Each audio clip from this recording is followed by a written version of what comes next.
I never imagined that after 40 years of marriage, the man I thought I knew would betray me in the most painful way possible.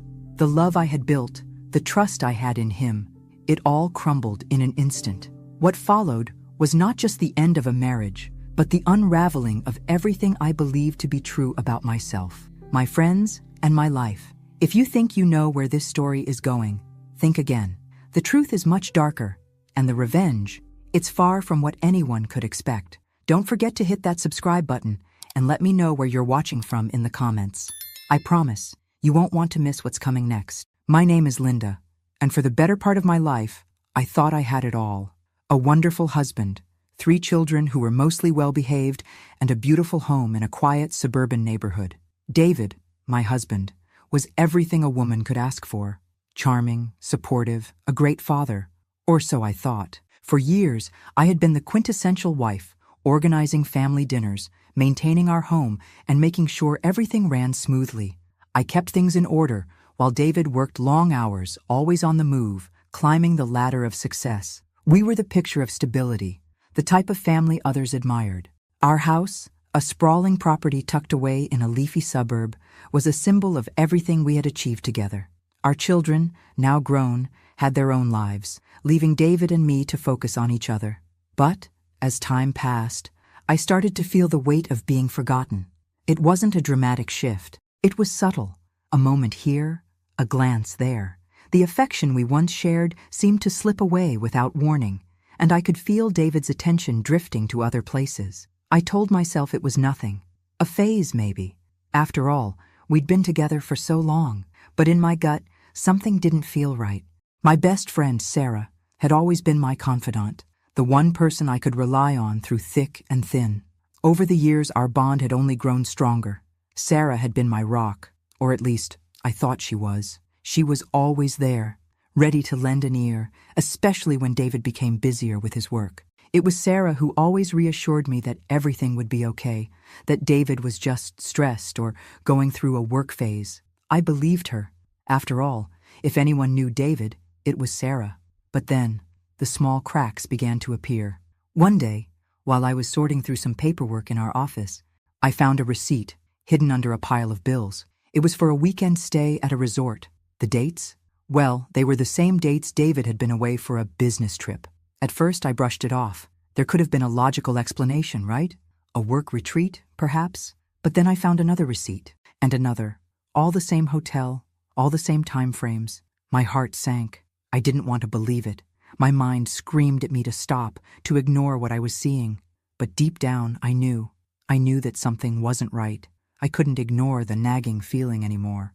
David came home late that night, as he often did, and I watched him with a new lens. How long had this been going on? How many lies had he told me? He smiled, kissed my cheek, and sat down at the dinner table as if nothing had changed. But everything had changed. The man I thought I knew had begun to slip away. I felt it in my bones. I needed answers. But how do you confront the love of your life when you suspect the worst? How do you ask someone to explain themselves when all you have is your gut and a handful of receipts? I didn't know, but I was about to find out. As I lay in bed that night, the weight of everything crushing me, I decided that I had to face the truth. I wasn't going to sit back and pretend anymore. Tomorrow, I would ask him. The truth would come out. I had to know because I couldn't live in this uncertainty. But what I didn't know yet was that the truth was far worse than I could have ever imagined. The morning after my sleepless night, I tried to act normal. I made breakfast, poured my coffee, and set the table for David, as I had done countless times before. But I could barely swallow the food I was preparing. The quiet hum of our kitchen seemed louder than usual, almost suffocating. David, as usual, was rushing around, late for his day's meetings, his mind somewhere else. I tried to shake off the overwhelming feeling in my chest, but it was like a heavy weight pressing down on me. We didn't talk much at breakfast. His mind was preoccupied, and I felt like a ghost in the room. As he grabbed his coat to head out the door, I hesitated. My fingers trembled slightly as I set my coffee cup down. "David," I called, trying to sound casual, like this wasn't the moment that could change everything. "I need to ask you something." He turned, his expression neutral, and I saw a flash of impatience in his eyes. "What is it, honey?" "I'm already running late." I swallowed hard, wondering if I had the courage to confront him now. At this moment, I didn't. Instead, I said something trivial. "Have a good day," I murmured, watching him walk out of the door as if nothing were wrong, as if the storm brewing inside me didn't matter. But as soon as the door clicked shut behind him, I felt the suffocating weight of everything that had been left unsaid. The shadows had crept in quietly, and now they were too big to ignore. The day dragged on, every minute heavier than the last. I tried to keep myself busy, organizing, cleaning, answering emails, but my mind kept coming back to the hotel receipts. I couldn't shake the thought that something was happening, something that had been happening for a while, right under my nose. How had I missed it? It wasn't until the evening that the first real crack in my calm facade appeared. Sarah called, as she often did. I had been avoiding her calls all day, not because I didn't want to speak with her, but because I didn't know how to face her. I wasn't sure if I was ready to ask the questions I had been avoiding for so long. When I answered, her voice was light, casual, too casual, as if everything were fine. "Hey, Linda, how's your day been? David told me you guys were going to take that weekend trip soon. You're still doing that, right?" The casual mention of that trip made my heart skip a beat. It was the same weekend David had stayed at that resort. Sarah had no idea I knew about it, and yet she was acting like it was all normal. Something about the way she said it didn't sit right with me. "Yeah," I said, trying to sound calm. "I was thinking about it. Actually, I've been meaning to ask you something." "Sarah." I heard her voice tighten a little, almost imperceptibly. "Of course, anything." I took a deep breath. The words were harder to say than I had imagined. "Sarah, have you and David been spending a lot of time together? Just the two of you?" For a moment, there was silence on the other end. Then she laughed, an awkward, nervous laugh. "What do you mean? Of course we've spent time together. We're old friends, you know that." I could hear the tension in her voice. She was avoiding the question. "Right," I said, my voice dropping. "I just feel like, I don't know, something's different. Something's been off lately. With David, I mean." There was another pause before she responded. "Oh, honey, I'm sure it's nothing. You know how he gets when work piles up. Maybe you're just overthinking it. Everything's fine." "Really?" But I knew better. Sarah was a master at deflecting, and for the first time, I wasn't going to let her manipulate me into believing that everything was fine. I needed more than just reassurances. "I don't think it's nothing," I replied, my voice shaking now. "I think it's something." She hesitated. Then, in a voice barely above a whisper, she said, "Linda, don't go looking for things that aren't there. It's all in your head." I could feel the blood rush to my face, and for the first time, I saw Sarah not as my best friend, but as someone who was hiding something. I didn't press her any further, not because I didn't want to, but because I knew I had to confront David directly. "Okay, I'll talk to you later," I said, my tone sharp. "I need to go." As I hung up the phone, a sense of dread washed over me. The shadows were deepening, and I knew I couldn't ignore them any longer. Sarah had just given me the final clue. My best friend, my confidant, she was hiding something from me, and somehow I knew I wasn't going to like what I was about to find. That night, I didn't sleep. I lay awake, replaying every interaction, every word, every glance. Something had changed between us, something deep and undeniable, and I was going to find out exactly what it was. The next day, I waited for David to come home. My mind was racing with a million thoughts, each one darker than the last. What would I say? How would I confront him? The questions burned in my chest, but I knew there was only one way to get the truth. As I watched the clock tick closer to evening, I felt a cold certainty settle over me. I was no longer going to wait. The truth would come out, whether David liked it or not. David came home that night, looking as charming as ever. He flashed his usual smile, kissed me on the cheek, and made some casual comment about how his day had gone.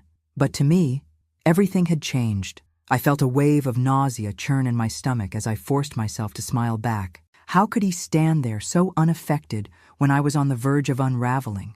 I waited for him to settle in, pour himself a drink, and kick off his shoes. The house felt too quiet. Even our dog, who usually barked in excitement when David arrived, seemed to sense the tension in the air and stayed curled up on the couch. "David, we need to talk," I said, my voice tight. He turned, his brow furrowing slightly. "What's wrong, honey?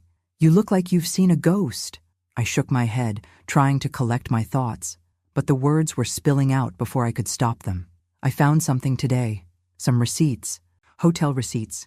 From that trip you said you were on for work, but you weren't there for work, were you? He froze, his eyes darting toward the door as if he was trying to come up with an excuse, a way out. His smile faltered, and for a brief moment I saw panic flicker in his eyes, but it disappeared as quickly as it came, replaced by a familiar calm that I now saw for what it was, a lie. "Linda, you're overreacting," he said smoothly, walking toward me. "You know how these things look, but they're nothing. Honestly, you're letting your mind run wild." His words sounded rehearsed, and I couldn't swallow them anymore. The man I had loved, the man I had built a life with, was standing in front of me, lying through his teeth. A coldness washed over me, and the weight of it felt heavier than anything I had ever experienced. "You're not going to tell me the truth?" I asked, my voice trembling. "About Sarah? About the trips? About everything you've been doing behind my back?" David sighed, walking past me as if this conversation wasn't even worth his time. "Linda, please, I don't know what you're thinking, but you're jumping to conclusions. It's not what you think. You're being paranoid." I grabbed his arm, pulling him to face me. I needed to look him in the eyes. "Then tell me the truth. Please, David, I need to hear it from you."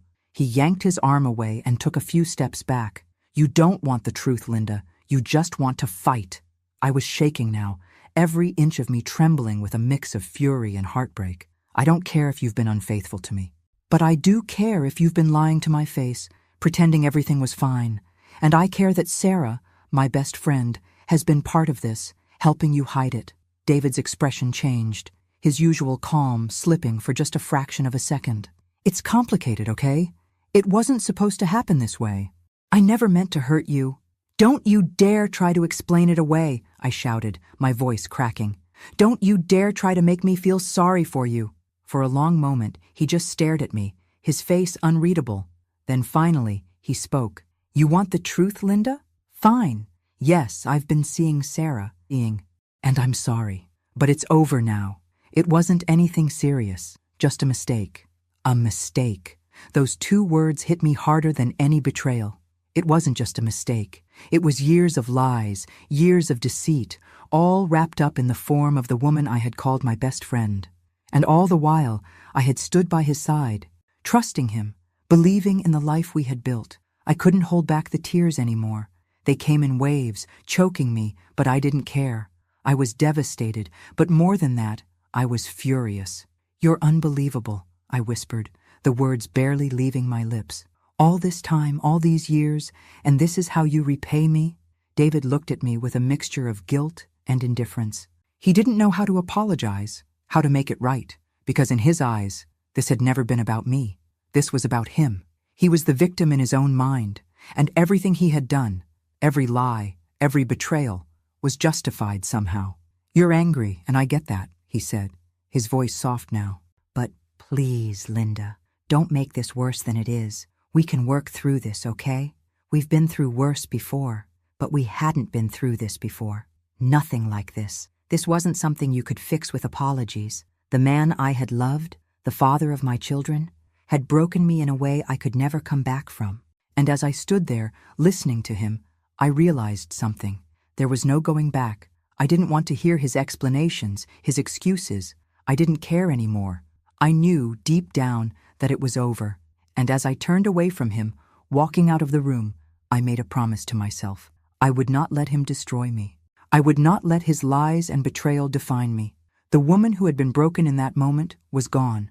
A new woman, one who had learned to survive, would rise from the ashes. But that would come later. For now, I had to process this.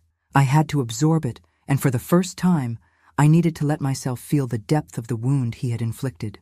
I had to let it consume me for just a little while longer before I could burn it all to the ground. I knew one thing for sure. This was just the beginning. The following days blurred together in a haze of confusion, pain, and disbelief. David's words echoed in my mind like a broken record. "Yes, I've been seeing Sarah, and I'm sorry." I couldn't shake them. His cold admission, the way he casually dismissed everything we had built, gnawed at me. I was left in a storm of emotions, too angry to cry, too hurt to confront him again. It felt like my life had split into two parts, before I knew, and after.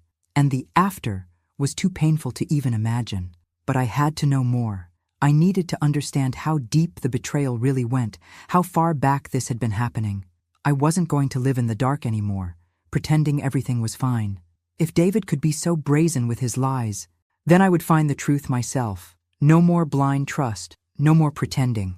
I spent hours going through his things, picking apart his routine, examining every text message, every email, every conversation he'd had. What I found made my blood run cold. The receipts from the resort weren't just a one-off mistake. There were more, several more, and not just with Sarah, other women too. His infidelity had been a slow burn, something that had been happening under my nose for years. The hotel receipts stretched across several years, different women, different places. And the most chilling part? I hadn't known. I hadn't felt it. How was that even possible? How could I have been so blind? But it wasn't just the receipts. I found photographs, old ones, taken when we were supposed to be on family vacations. They were taken from the same resort, and in every one David was there with someone else. I couldn't recognize the faces of the women, but the fact that he had been lying to me for years, sneaking around with them while I remained clueless, it crushed me. My hands trembled as I scrolled through the photos, my mind reeling. This wasn't just an affair. It was a betrayal so deep, so all-encompassing, that I didn't even know who the man in the photos was anymore. This was no longer the husband I had built a life with. This was a stranger. I wanted to scream, to rage, to confront him in the worst possible way. But I didn't. I couldn't. I wasn't going to give him the satisfaction of seeing me break down again. No. This time, I was done. The next evening, as I waited for David to come home from another long day of meetings, I knew it was time. I couldn't hold on to the lies any longer. I couldn't let him continue to manipulate me into thinking that I was overreacting, that this was all just a misunderstanding. When he walked through the door, I was sitting at the kitchen table, the receipts and photos spread out before me like a map of his betrayal. He paused, noticing the change in my demeanor. There was no warmth in his eyes, no familiarity, just a coldness that had settled between us. "Linda?" His voice held a nervous edge. I didn't say anything at first. I just stared at him, letting the silence hang in the air. I wasn't going to beg for answers anymore. I wasn't going to apologize for wanting the truth. Finally, I spoke. "How long, David? How long has this been going on?" His eyes flickered to the papers on the table, and for the first time, I saw real fear in his eyes. He swallowed hard, as if struggling to find the right words. "Linda, I can explain—" "No," I interrupted, my voice steady now. "There's nothing to explain. I already know everything. The hotel stays, the lies, the women. Sarah." His face turned pale, and for a moment, I thought I saw regret, real regret, flash across his features. But it was gone as quickly as it had come, replaced by the same self-preserving demeanor he always wore. "Linda," he began, his voice tight, defensive. "You don't understand. It wasn't supposed to happen like this. I never meant to hurt you. You have to believe me." "Believe you?" I repeated, my voice growing louder, more incredulous. "Do you even hear yourself, David? You're standing here, in my house, lying to me again. Again! How many times do you think I can forgive you? How many times do you think I'll just ignore the truth because you say you're sorry? I'm done with your lies. I'm done with your excuses." He took a step toward me, but I held up my hand, stopping him in his tracks. "No, you don't get to fix this. Not this time. You've broken something inside me that can't be repaired." I stood up, walking to the door. My hands were shaking, but my voice remained steady. "We're done, David. I can't be with someone who has lied to me this much, who has used me, humiliated me, and done everything behind my back while I believed in our marriage." He tried again to apologize, but I couldn't hear it anymore. The words were meaningless. They had been for a long time. With one last look at him, I walked out of the room, my heart pounding in my chest. I knew this was it, the end of everything, the end of a life I had spent decades building. But somehow, it didn't feel like the end. It felt like a beginning. That night, I couldn't sleep.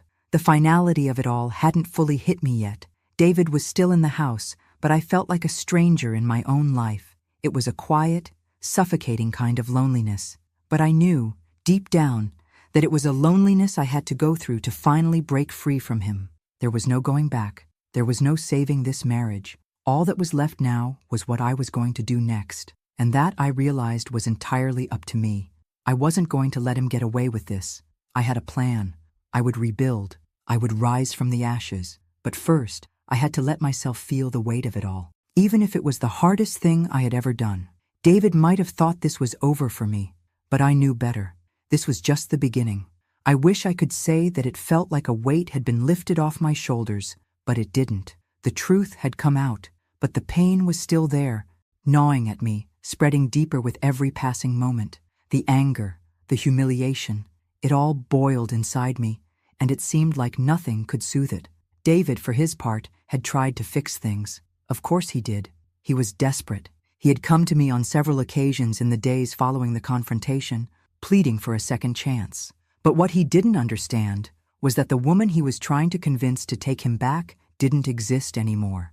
The woman who would have forgiven him had disappeared the moment I found the receipts, the photos, and the lies. He didn't get it. He never did. He was too focused on his own image, his own pride. And that's what made it easier to walk away. It was the realization that the man I had spent 40 years with wasn't really the person I had thought he was. The person I loved had been a lie. I didn't waste time trying to salvage the pieces of a broken marriage. I didn't even bother to listen to his excuses. He wasn't the man I needed anymore.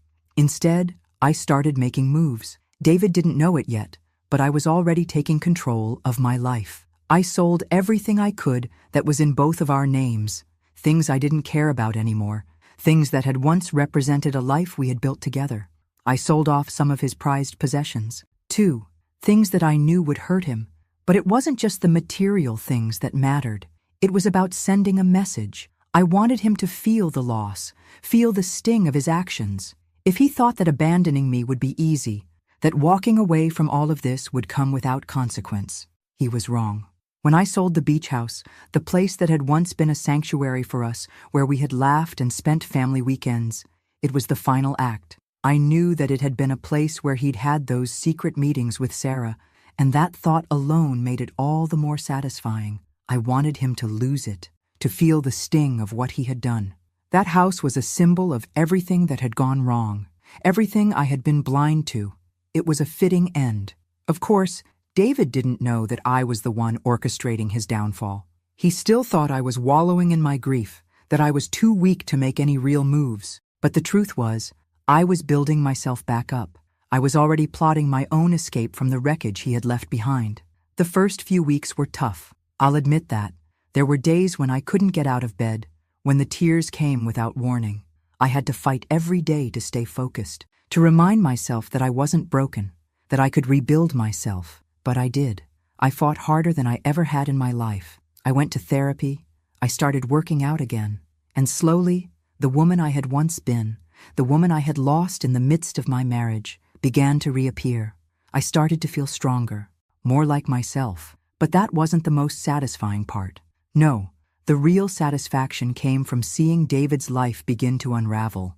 He had been so sure of himself, so confident that everything would fall into place once he left me. But it didn't. Sarah, his new love interest, wasn't the safe, stable option he had thought she would be. She wasn't satisfied with being the other woman, and when she saw the opportunity to take more for herself, she took it. She had always been ambitious, but now she was pushing David aside for someone else. And just like that, David was left with nothing. Sarah, who he thought would give him a fresh start, dumped him for another man, the very same man who had been part of their betrayal all along. The irony of it was almost poetic. He had lost everything, his marriage, his home, his pride, and now the woman he had risked it all for was gone too. I wasn't there to witness it, but I could feel the weight of it all the same. I knew that David, the man who had once held so much power over me, was now struggling in the mess he had created.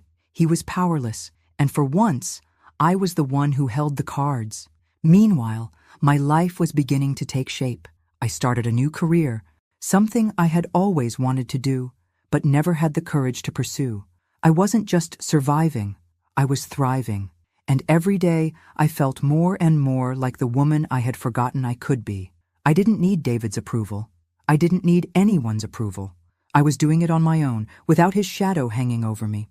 As the weeks passed, David's situation grew more dire. He had lost his job, his wealth, and now even his health was beginning to decline. The stress of it all was clearly taking its toll on him. Meanwhile, I was enjoying a new sense of freedom.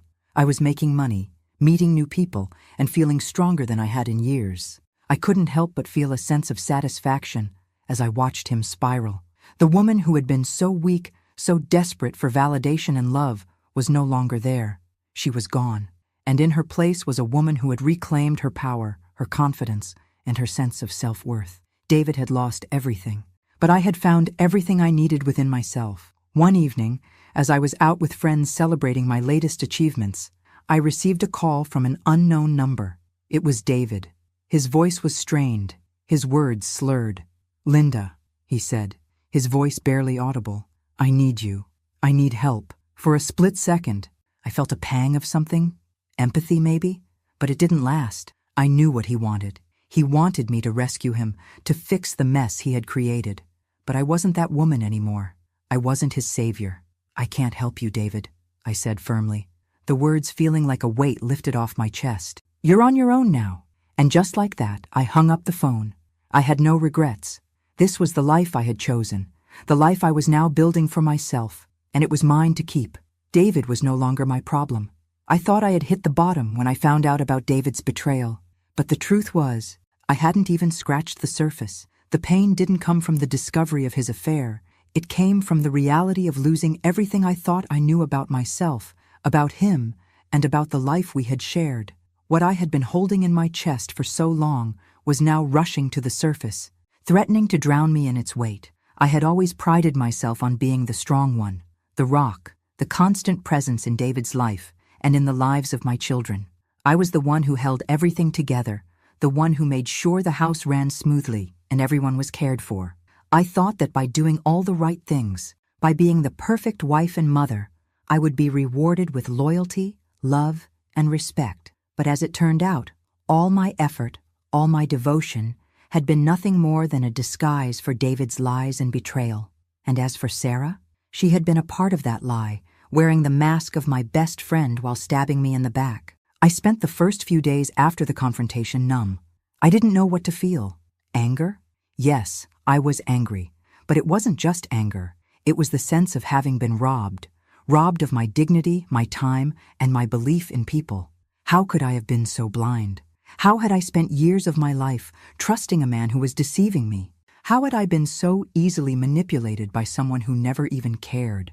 Every little detail of our life together became a lie, a carefully constructed facade that hid the truth beneath it. The vacations, the anniversaries, the quiet evenings at home, none of it had been real. The love I thought we shared, a lie.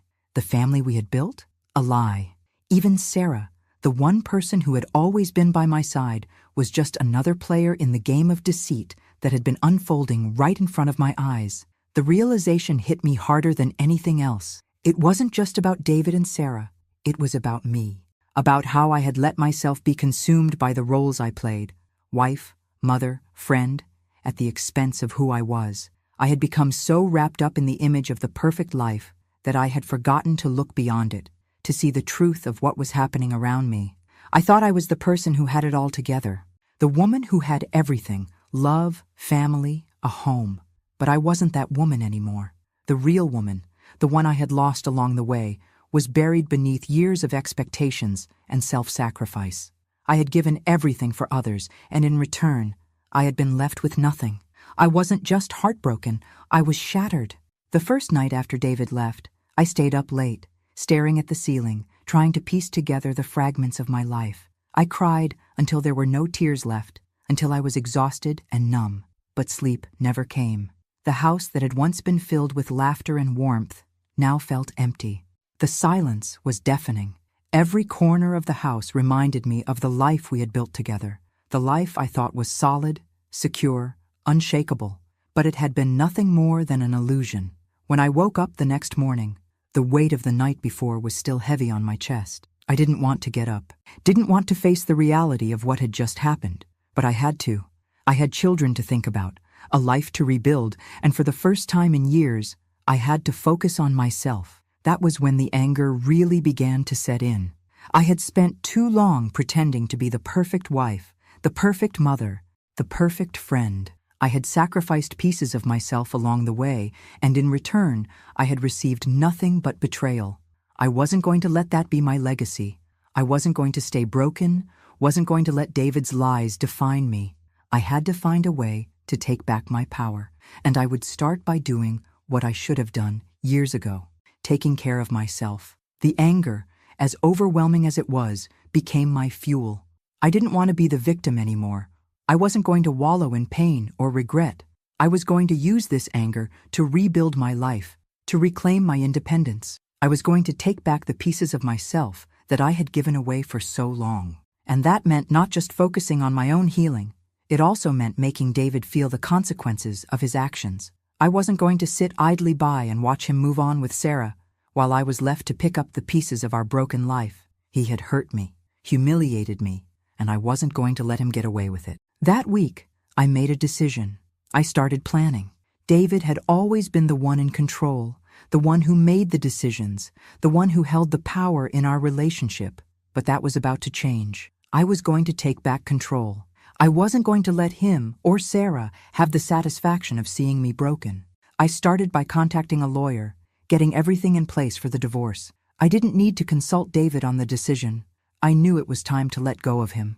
But more than that, I knew it was time to let go of everything that had tied me to him, everything that had made me feel small, invisible, and worthless. The house, the beach house, the money, it was all going. I didn't care. I was reclaiming what was mine. And as I made the calls, sold the possessions that had been tied to him, and began to make a life for myself, something inside me started to shift. The pain didn't go away, but the numbness started to fade. I was still angry, still hurt, but I was no longer afraid. I wasn't afraid of being alone, of being without him, of starting over. The world felt like it was at my feet. I couldn't stop the tears, not yet, but I didn't need to. I wasn't just healing, I was evolving.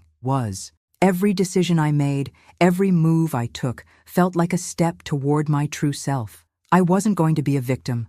I wasn't going to be the broken woman who had been left behind.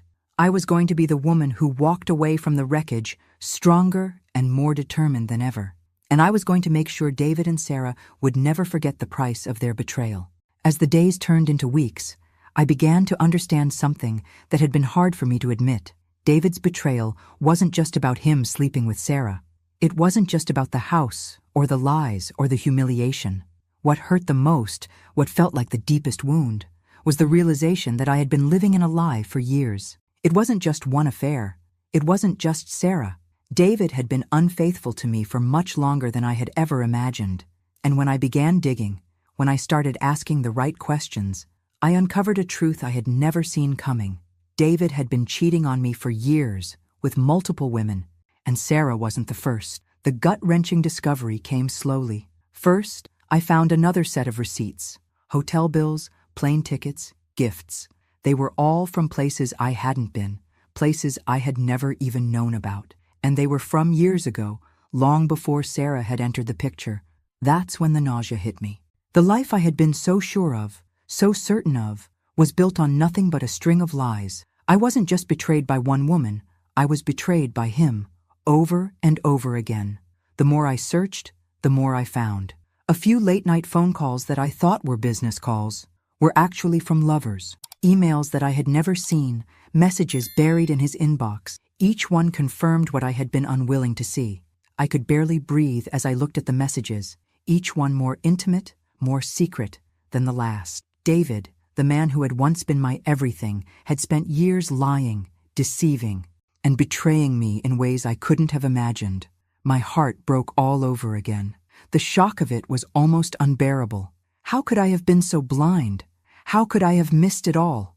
And the worst part was, I had believed in him, believed in our marriage, in us. For all those years, I had stood by him, supported him, believed his lies. I had given him everything, and he had given me nothing but deceit. But as the truth began to settle in, something shifted inside me. The anger I had been holding on to, the overwhelming sense of betrayal, began to fade into something more powerful. This wasn't just about revenge anymore. It wasn't just about making him suffer. It was about my own redemption. It was about reclaiming my life, my identity, my sense of self. I had spent too long being the woman everyone else wanted me to be. The perfect wife, the perfect mother, the perfect friend. I had given everything to others, and I had lost myself in the process. But now, I was reclaiming the pieces of myself that I had sacrificed. I wasn't going to let David's lies define me any longer. I was done with being the victim. I wasn't going to cry myself to sleep over a man who didn't deserve me. I didn't want revenge in the traditional sense. What I wanted was freedom. I wanted to stand tall again, to feel strong, to take back everything that was mine. And in order to do that, I needed to face this truth head on. The next morning, I gathered the strength to sit down and really think about what I wanted to do. I made a list of everything I had to let go of, everything I had to rebuild. But most importantly, I wrote down what I wanted for myself, what I deserved. And for the first time in a long time, I allowed myself to dream about a future where I wasn't defined by David's betrayal. As I sat in the quiet of the house, looking at the papers spread before me, I realized that this wasn't just the end of my marriage. It was the end of a life I had outgrown. This was my chance to start over, to finally live the life I had been too afraid to pursue. It wouldn't be easy, but it would be mine. And that was the most liberating feeling I had ever had. David, for his part, was still trying to make sense of everything. He didn't understand how I could just let go so easily. He kept coming around, trying to fix things, to convince me that he was sorry, that he would do anything to make it right. But I wasn't interested in his apologies anymore. I didn't want his pity. I didn't want his remorse. I wanted him to understand one thing. I had already made my peace with everything, and that peace didn't include him. One afternoon, I ran into him while I was out for a walk. It had been weeks since we last spoke, and seeing him again made my stomach twist in an odd mix of anger and relief. He looked lost. His face was haggard, his clothes more disheveled than I had ever seen. He had clearly been struggling, clearly suffering from the aftermath of everything he had done. "Linda," he said softly when he saw me, his voice strained. "Can we talk?" I didn't want to talk. I didn't want to hear his excuses or listen to his pleas for forgiveness. But I stopped, just for a moment, because I needed to hear him. I needed to hear him admit, one last time, what he had done. "You don't get to fix this, David," I said, my voice calm but firm. "You've already broken me, and there's no going back from that." He looked at me, his eyes wide, as if trying to understand how I could be so composed. But that was the point. I wasn't the same woman anymore. I was no longer the broken woman who had depended on him for validation and love. I was stronger than that. He sighed, his face falling as if the weight of everything was finally sinking in. "I never meant to hurt you, Linda. I never meant for any of this to happen." I looked him dead in the eye. "But you did, and now you're going to have to live with it." I turned and walked away, leaving him standing there, just as broken as I once had been. And for the first time in my life, I didn't look back. As the weeks passed, I continued to rebuild. I went back to therapy, joined a new gym, and started making plans for my future, plans that didn't involve David. And with every step forward, I felt stronger, more confident, more like the woman I had once been before all of this. David was still in the wreckage of his own making. His life was crumbling around him. And Sarah, the woman who had betrayed me with him, had moved on to someone else. I couldn't help but feel a strange satisfaction in knowing that they both got what they deserved. But the real victory wasn't in watching them fail. It was in watching myself rise again. I was no longer defined by their lies. I was defined by my own strength, my own ability to survive, to thrive, and to rebuild. I wasn't going to be a victim anymore.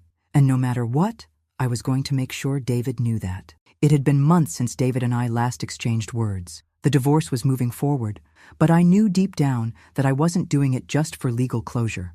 I was doing it because I needed to strip him of everything he thought he could walk away with: his pride, his comfort, and especially his sense of control.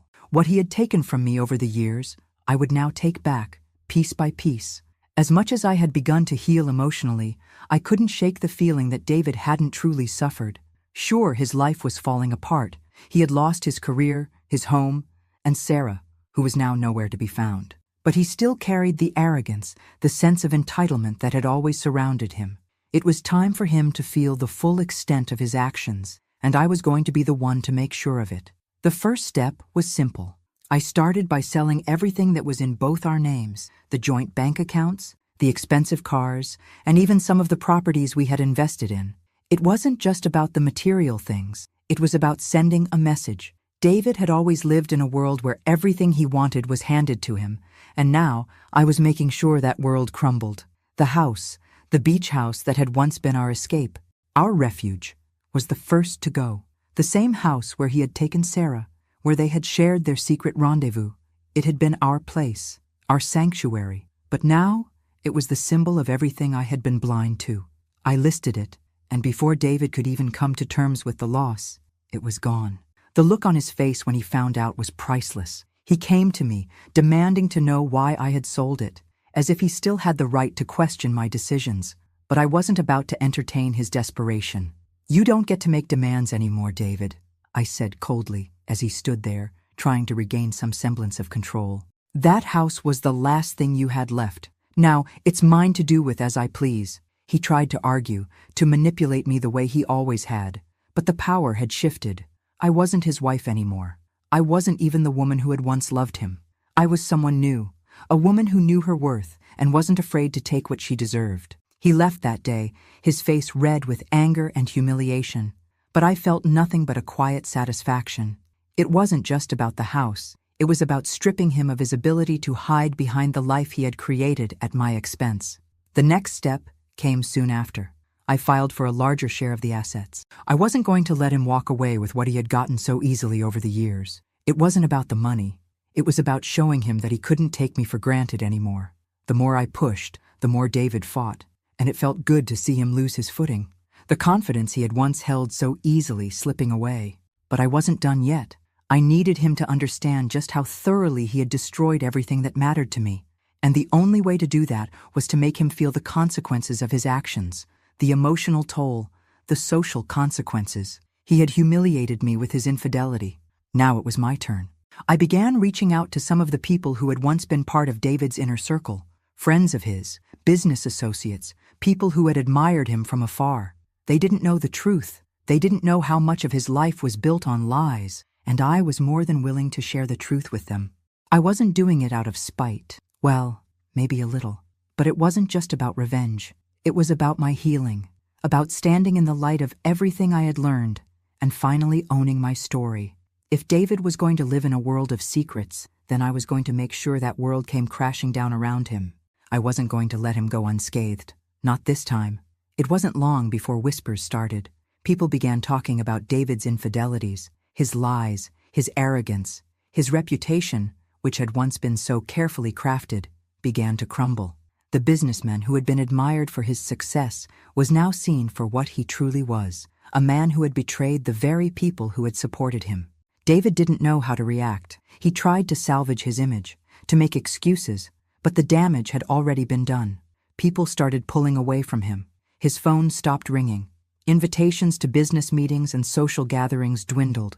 And the harder he tried to hold on to the life he had once taken for granted, the further it slipped from his grasp. But I wasn't finished. Watching his world crumble wasn't enough. I wanted him to feel the way I had felt, the ache of losing everything you thought you could rely on. I wanted him to understand the depth of his betrayal, to realize that nothing would ever be the same again. The final piece of my plan was simple, but it was the one that would hit him the hardest. I reached out to Sarah. I didn't contact her out of revenge. I was beyond petty confrontations. But I knew something that David didn't. I knew that Sarah had moved on. She had found someone else. And this time, it wasn't just another affair. She was gone for good. When I called her, I kept it short and to the point. I wasn't interested in rekindling a friendship. Those bridges had long since burned. I simply told her the truth. "He's alone now, Sarah. He's going to need you to help him pick up the pieces. But he's not worth it." I hung up before she could respond. David eventually found out that I had spoken to her. He came to me, furious, demanding an explanation. But I didn't care anymore. I didn't care about his anger or his accusations. I was done trying to appease him. "Everything you've built is gone," I said, watching his face twist in disbelief. "You're alone now, David, and you'll stay that way. Sarah isn't coming back. She's gone for good, and I'm not going to save you anymore." And for the first time in years, I saw the man I had once loved shrink in front of me. He wasn't the powerful man who had once controlled my life. He was a broken man, and it was the most satisfying thing I had ever seen. The satisfaction wasn't in his downfall. It was in mine. I had taken control of my own life. I had reclaimed what was always mine. David had no idea how far I was willing to go to regain my power. But now I knew that I was stronger than I had ever been before. And as I walked away from the wreckage of my marriage, I felt free for the first time in years. This wasn't just about revenge, it was about freedom. And I was finally free. It had been a few months since I had made my decision to let go of the past. It felt like the air around me was lighter, even though the world I once knew had been shattered. David was nowhere to be found. His pride had been broken, his reputation destroyed, and his world crumbled into something unrecognizable. I could feel the weight of his absence, but there was something liberating about it. I had finally freed myself from a life I didn't even recognize anymore. I had done what I needed to do, not for vengeance, but for my own growth. The satisfaction of seeing David's world fall apart wasn't rooted in petty revenge. It wasn't about watching him lose everything. It was about reclaiming my own life. It was about realizing that I wasn't the victim anymore, and that I didn't need him or his validation to feel worthy. But while I was watching David struggle, my own healing journey had begun. I was doing things for myself that I had never thought possible before. Therapy was helping me to unpack years of emotional baggage that I had carried around like a weight. I was working through the grief, the betrayal, and the anger. But more importantly, I was learning how to live for myself again, something I hadn't truly done in decades. I went back to school, enrolled in classes I had always dreamed of taking but never had the courage to pursue. I started working at a local charity, helping women who were going through similar struggles. I wasn't just surviving anymore, I was thriving. It wasn't easy. There were still moments when the pain of everything I'd lost washed over me. The quiet evenings, the memories of happier times, the feeling of having someone by my side.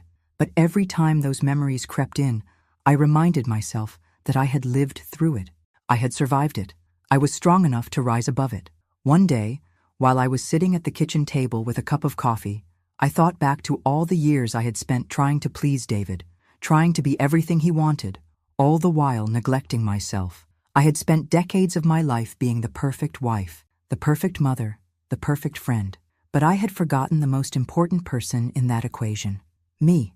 And now, for the first time in my life, I was living for me. I was doing things that made me happy, that made me feel fulfilled.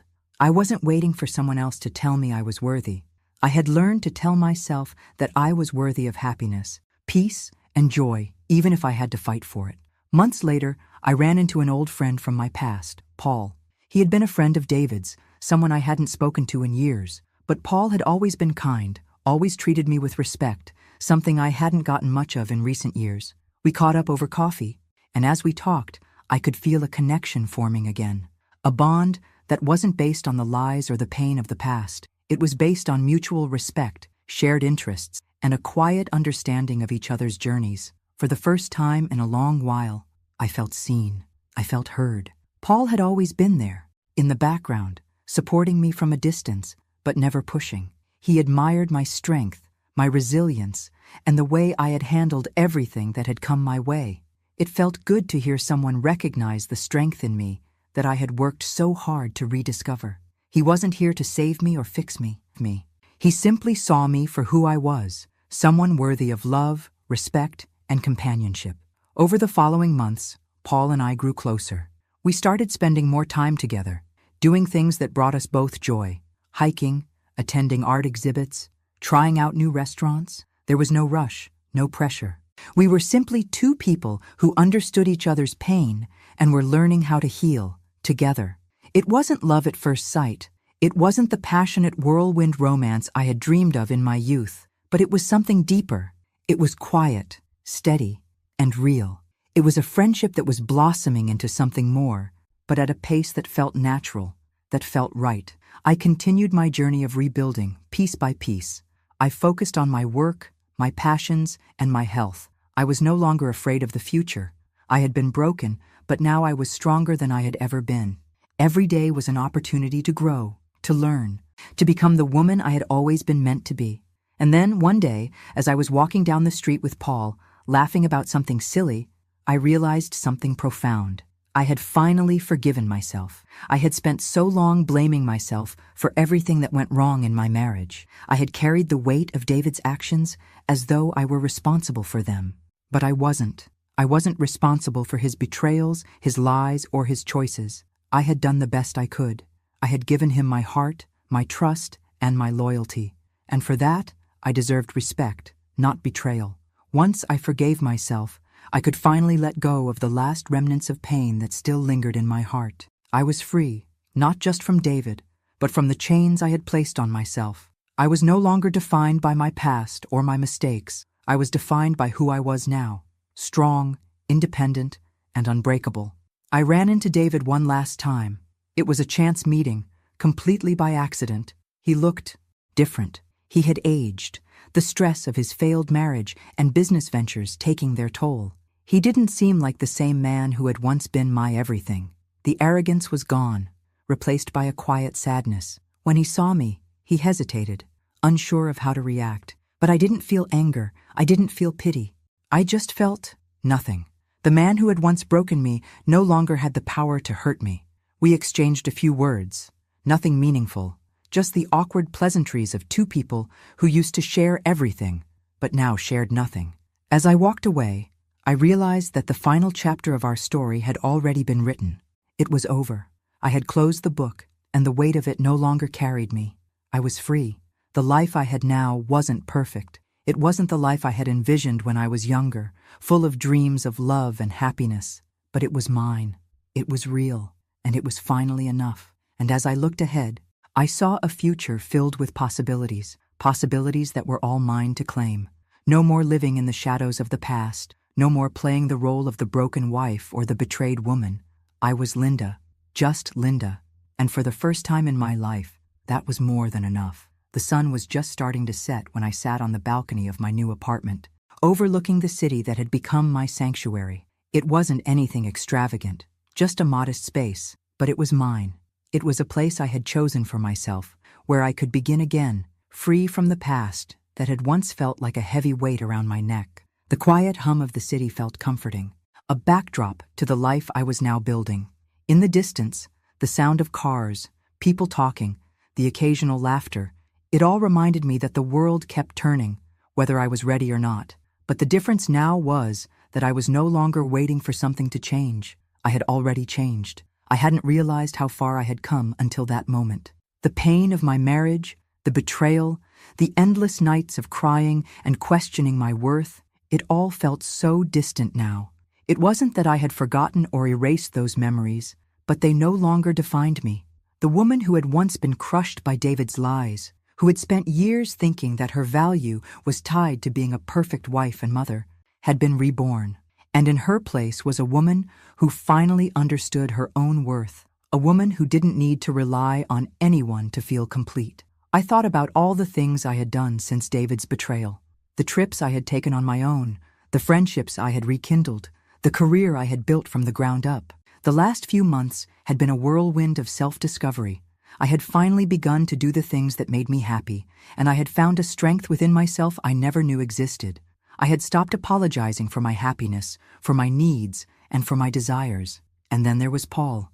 I had always liked him, even when he was just a shadow in the background of my life. He had been David's friend, but he had never treated me as an accessory to my husband. He had always been kind, thoughtful, someone I could count on during the darker days of my marriage. But it wasn't until recently that I saw him for who he truly was, a man who respected me for who I was, not for who I was married to. Our friendship had grown naturally, no rush, no pressure. He was supportive, but not in the way I had grown accustomed to men being supportive in my life. It wasn't about saving me from myself or trying to fix what was broken. Paul respected me in a way that allowed me to simply be me. And over time, that respect turned into something more. But it was different from everything I had experienced with David. There was no pretense, no power games, just two people learning about each other and sharing life's simple moments. He wasn't my knight in shining armor. He didn't need to be. What he offered was simple, but it was everything I had been craving. Companionship, mutual respect, understanding. He gave me space to be myself, And that was something I hadn't realized I needed until I had it. And though I wasn't sure where it would go, I knew that the relationship we were building wasn't based on the mistakes of the past. It was based on the present, and that, in itself, felt like a gift. As the weeks went by, David's presence in my life became more of a distant memory. I didn't hear from him much. He had left behind the man he once was, the man I had loved, and in his place was a hollow shell of what was once a confident businessman. But I didn't feel pity for him anymore. I didn't feel anger. What I felt, finally, was indifference. He was a part of my past, a past that had shaped me but no longer held me captive. I remember the day he called me, not to apologize, but to ask about his things, some of the items he had left behind in the house. I didn't rush to respond, but when I did, I didn't hesitate to make it clear that he was no longer a part of my life. "David," I said calmly, "I've already moved on. What's left of our life together is packed away in a box, and that's where it stays." There was a silence on the other end of the line. For the first time, I could hear the man who had once been my partner truly realize that I wasn't coming back, that there was no more hope for reconciliation. I wasn't angry with him. I was simply done. The woman who had once cried herself to sleep over him no longer existed. "I don't want anything to do with you anymore," I added softly. "Not now. Not ever again." And with that, I ended the conversation. I wasn't being cruel. I was being honest. I was finally free. Life continued to move forward, and I found myself in a new rhythm, one that was entirely my own. I didn't have to live up to anyone's expectations anymore. I didn't have to prove myself to anyone. I took time to reconnect with myself, rediscovering hobbies I had neglected, and finding joy in the little things again.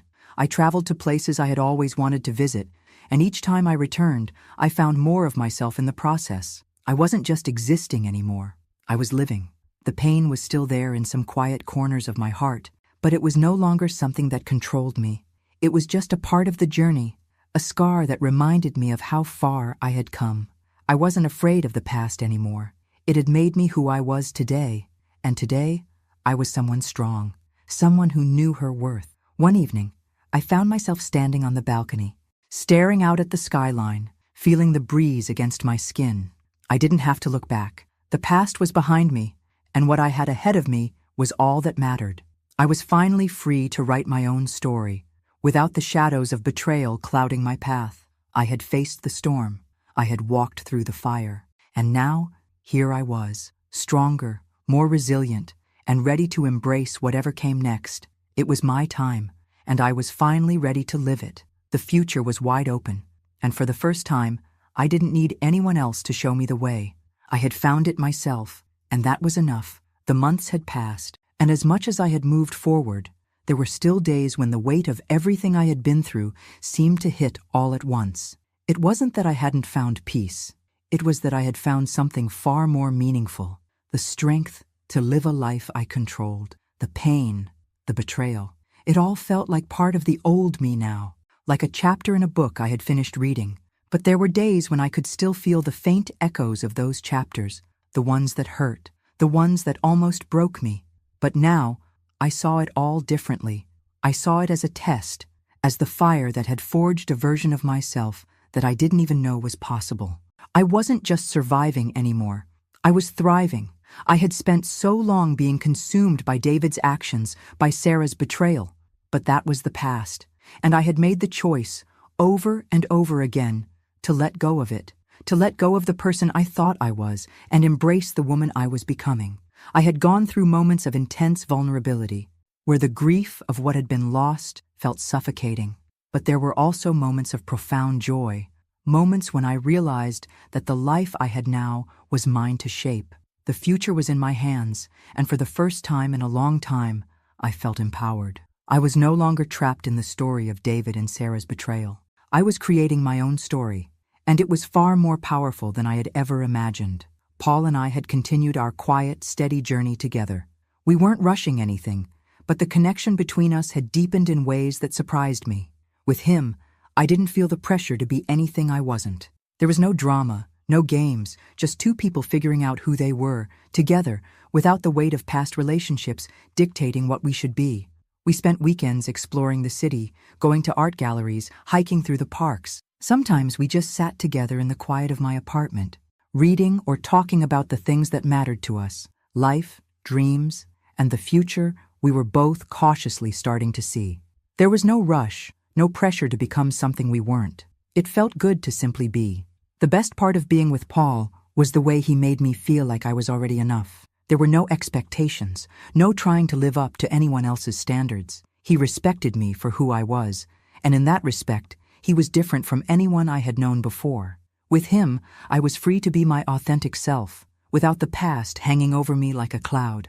I couldn't help but think back to the early days of my marriage with David, to the woman I was back then. The woman who thought her worth was tied to the success of her marriage, to keeping everything together, to being the perfect wife. How wrong I had been. Now, I knew that my worth was inherent. It was never about being someone's perfect partner or a dutiful wife. It was about knowing who I was and standing firm in that knowledge. It was about living for me, without fear of judgment, without constantly questioning if I was enough. One afternoon, as I was walking to meet Paul for lunch, I ran into someone I hadn't expected to see, David. He looked different, disheveled, tired, and older than I remembered. His once confident air had faded, replaced with a defeated look that was so stark it was almost unrecognizable. For a split second, I hesitated. I hadn't seen him in months. He had become a shadow in my life, someone who no longer held any significance in my world. But as he stood there in front of me asking how I was, I felt no anger. I didn't feel pity either.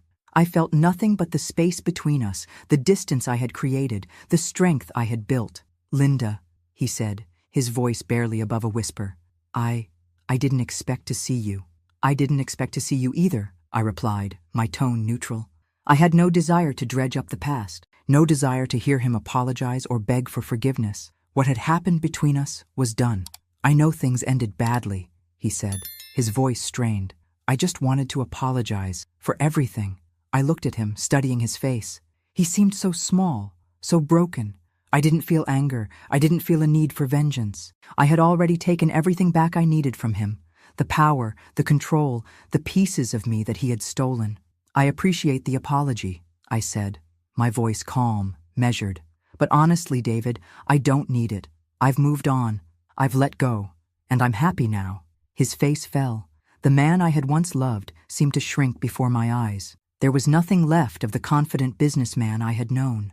There was just a man who had lost everything, including himself. "I just wanted to say I'm sorry for what I did to you," he said again, his voice faltering. "I know you're sorry," I said.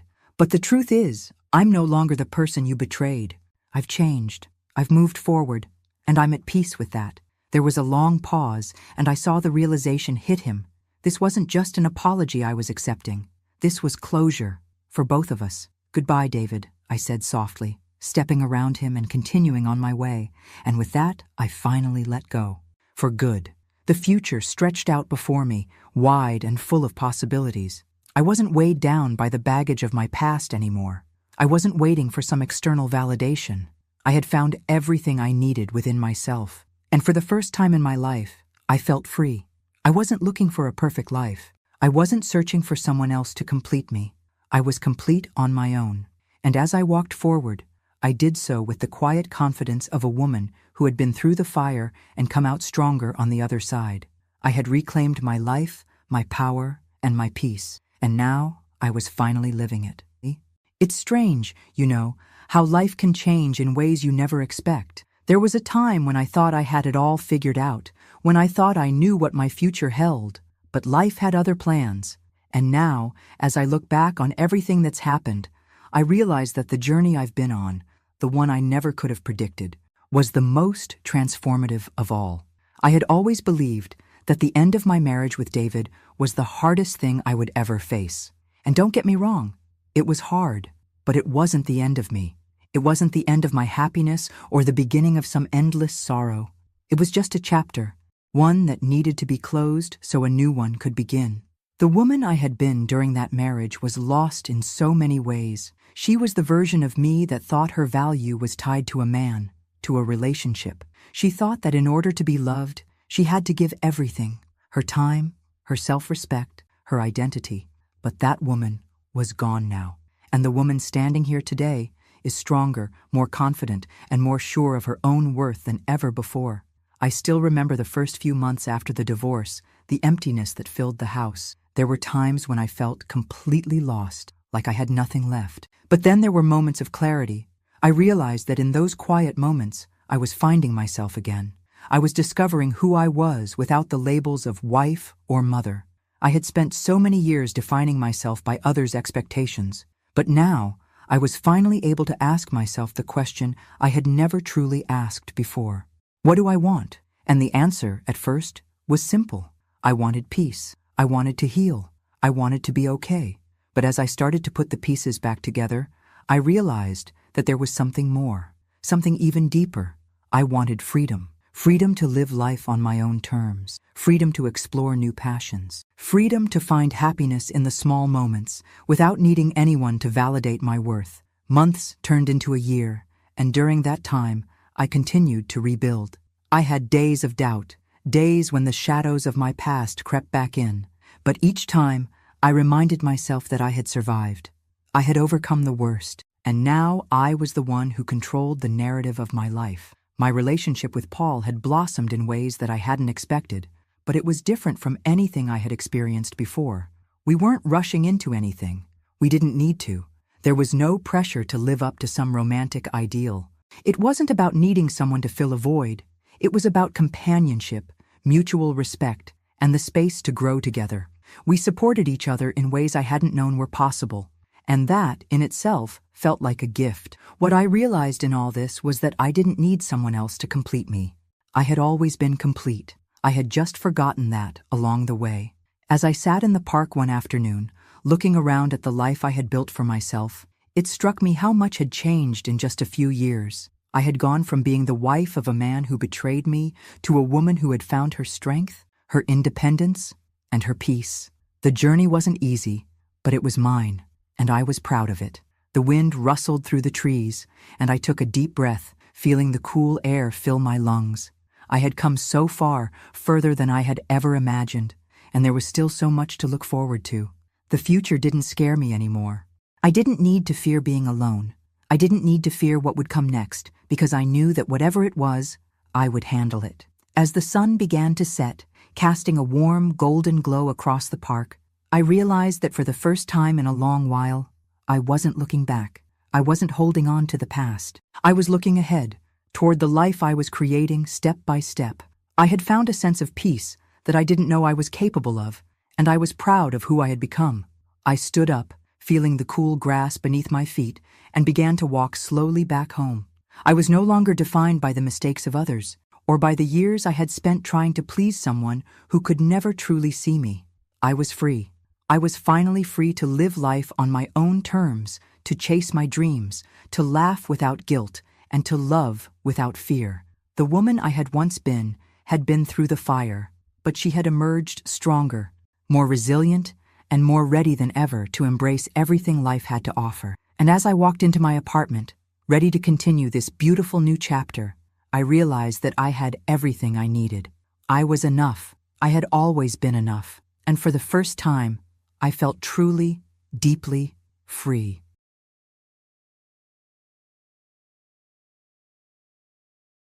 Thanks for listening. Don't forget to subscribe and feel free to share your story in the comments. Your voice matters.